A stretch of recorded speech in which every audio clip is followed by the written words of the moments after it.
BASUTA inapinga vikali tabia inayoanza kushika kasi ya matumizi mabaya ya uhuru wa mawazo na kujieleza, na hasa kupitia mitandao ya kijamii ambapo baadhi ya watu wanatumia majukwaa hayo kusambaza propaganda za kichochezi, kuhamasisha maandamano haramu, kuzua taharuki na kuhatarisha mshikamano wa kitaifa.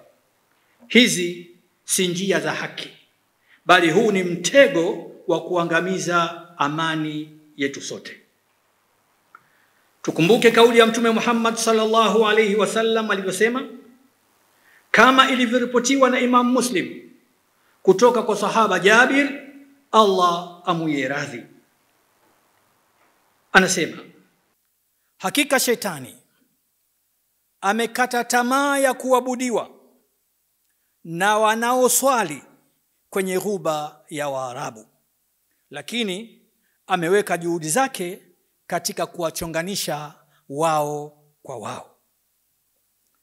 Ujumbe huu ni onyo na mazingatio kwa jamii kwamba shetani hatatumia tena njia ile ya ibada kuwapoteza watu wa dini, bali atatumia njia za propaganda, uongo, mabishano, uchochezi, matusi, chuki, migawanyiko na fitna, hasa katika nyakati nyeti kama hizi.